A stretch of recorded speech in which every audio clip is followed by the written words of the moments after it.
राधे राधे भक्तों, आज हम आपको वैशाख मातम के 11वें अध्याय की कथा सुना रहे हैं।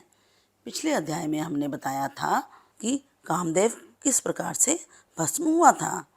आज के अध्याय में हम बताएंगे कि कामदेव की उत्पत्ति कैसे होती है तथा स्वामी कार्तिकेय के जन्म के विषय में बताएंगे, जो कि यश और पुण्य देने वाली कथा है। यदि आपने पिछले अध्याय की कथा अभी तक नहीं सुनी है तो इस चैनल को लाइक और सब्सक्राइब कर लीजिए। अब गणेश जी की वंदना करते हुए हम 11वें अध्याय की कथा प्रारंभ करते हैं।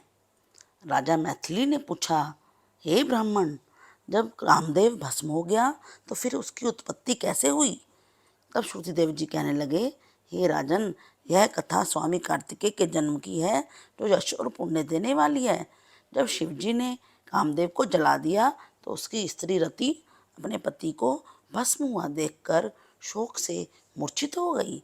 जब 2 घड़ी के बाद भी उसकी मूर्छा नहीं गई तो अति विलाप करने लगी। उससे सारा तपोवन दुखमय हो गया। अब रति ने चिता में जलकर शरीर त्याग देने का विचार किया। पति के मित्र बसंत को पति की अंतिम क्रिया करने के लिए बुलाया। रति को देखकर अति दुखित हो बसंत रति को समझाने लगा। कहने लगा कि आत्मघात करना उचित नहीं है, धर्म से विपरीत है। जब बसंत ने उसके शरीर त्यागने का विचार दृढ़ देखा तो नदी के किनारे चिता बनाई और रति गंगा में स्नान कर सब इंद्रियों को रोक और मन को आत्मा में लीन करके चिता पर चढ़ने को तैयार हो गई। तब उसी समय आकाशवाणी हुई, हे पति प्रेमा, तुम चिता में प्रवेश मत करो। तुम्हारा पति श्री कृष्ण से रुक्मणी के गर्भ से प्रद्युम्न रूप में उत्पन्न होगा। तू ब्रह्मा के श्राप से शंबर नामक दैत्य के घर में निवास करेगी, वहीं तेरा पति तुझे प्राप्त होगा। उस आकाशवाणी को श्रवण करने के उपरांत रति ने चिता में प्रवेश नहीं किया। वह भगवान शंकर की शरण में जा पहुंची। तब महादेव जी ने उसे अभयदान देते हुए कहा, हे सुभगे, कल युग में तेरा पति अंग वाले की तरह मरा हुआ दिखाई देगा और वह अनंग नाम से विख्यात होगा। उससे कोई जीव बच नहीं सकेगा। पूर्व काल में तेरा पति सुंदर नाम का राजा था। उस जन्म में भी तुम उसकी पत्नी थी, किंतु रज संकर कारिणी होने के कारण तुम्हारी यह दशा हुई। अब वैशाख मास में मंदाकिनी नामक नदी में स्नान करके मधुसूदन भगवान का पूजन तथा उनकी दिव्य कथा सुनने से तुम्हारा पति अवश्य तुमको मिल जाएगा। रति को इस भांति वरदान देकर सब देवता अपने अपने स्थान को चले गए। रति ने भी क्लेश से निवृत्त होकर मेष की संक्रांति में गंगा स्नान करके पवित्रता से अशून्य शयन व्रत को धारण किया। इस व्रत के करने से उसको उसी समय कामदेव दिखाई दिया। उसने वैशाख मास में कर्तव्य धर्म नहीं किया था। इसी कारण परमात्मा का पुत्र होने पर भी वह अंगहीन हुआ। श्रुतिदेव कहने लगे, हे राजन, जब महादेव पार्वती जी के सम्मुख खड़े हुए अंतर ध्यान हो गए तो पार्वती जी भी खड़ी रह गई। सोचने लगी कि अब क्या किया जाए। तब उनके पिता हिमाचल उन्हें अपने घर ले गए, परंतु पार्वती जी से शिव जी के गुणों पर इतनी मुग्ध हो गई थी कि उन्होंने अपने मन में यह ठान लिया था कि शिव जी ही मेरे पति होंगे, और अपने माता पिता के समझाने पर भी वह नहीं मानी तथा श्री शिव जी की मूर्ति को अपने मन में धारण करके गंगा तट पर जाकर घोर तप करने लगी। भोजन आदि छोड़कर तप करते करते बड़ी बड़ी जटाएं उनके सिर पर हो गई।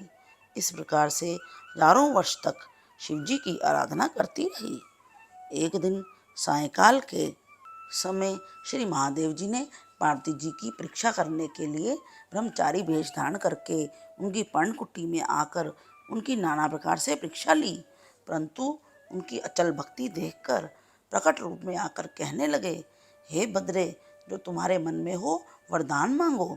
तब पार्वती जी कहने लगी, मैं यही वरदान मांगती हूँ कि आप मेरे पति हों।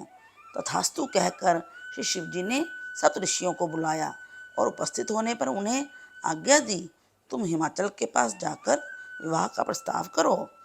सातों ब्रह्मवादी ऋषि चारों तरफ प्रकाश करते हुए आकाश मार्ग से हिमाचल के घर पहुँचे। राजा ने उनका यथोचित पूजन आदि से सत्कार किया। तब ऋषियों ने कहा, हे राजा हिमाचल, तेरी पुत्री पार्वती पहले दक्ष की कन्या सती थी, जिसने अपने पिता के यज्ञ कुंड में गिरकर अपने प्राण त्याग दिए थे। उनका पाणी ग्रहण करने के योग्य सिवाय शिवजी के और कोई नहीं है। इसलिए तुम अपनी कन्या का विवाह श्री शिवजी के साथ कर दो। तब राजा हिमाचल बोले, हे ऋषिवर, मेरी कन्या ने तो छाल के वस्त्र पहनकर गंगा तट पर शिवजी के साथ विवाह करने के लिए अनशन व्रत धारण कर दिया है। उनकी मनोकामना पूर्ण हुई है। आप महादेव जी को जाकर कह दें कि मैं प्रीतिपूर्वक अपनी कन्या उनको अर्पण कर चुका हूँ। आप इसको अंगीकार कर लीजिए। उधर सप्तऋषि श्री शिवजी के पास पहुँच गए और विवाह निश्चित करके चले गए। इसके पश्चात निश्चित तिथि पर लक्ष्मी आदि सब देवियों और विष्णु आदि सब देवताओं के समक्ष विवाह हुआ। शिवजी पार्वती के साथ 1 सहस्त्र वर्षों तक नित्य रमण करते रहे, परंतु गर्भ स्थित नहीं हुआ तो देवताओं को अति चिंता हुई। सब इसका कारण सोचने लगे। फिर विचार करके अग्निदेव को बुलाया और उनको समझाया कि जिस समय श्री शिवजी रमण कर रहे हों तब तुम उनके सामने चले जाना। पार्वती माता तुमको देखकर लज्जा के मारे वहाँ से हट जाएंगी और तुम शिवजी को अपनी बातों में लगा लेना और शिष्य के समान बहुत से प्रश्न करना। समय लग जाने के बाद पार्वती की गर्भ स्थिति हो जाएगी। अग्निदेव ने ऐसा ही किया और रमण के समय वहाँ पर पहुँच गया। इससे पार्वती वस्त्रहीन होने के कारण लज्जा के मारे रमण छोड़कर एक तरफ चली गई। शिवजी महाराज को ऐसे समय में अग्निदेव का आना बहुत बुरा लगा और उन्होंने अग्निदेव को श्राप दे दिया कि मेरा वीर्य तुम्हारे मुख द्वार से तुम्हारे उदर में प्रवेश करे।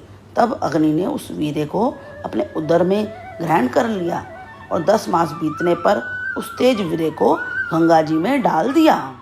गंगा जी भी उसको सहन नहीं कर सकी और उसको सरकंडों में फेंक दिया। तब वहाँ पर उसके 6 भाग हो गए।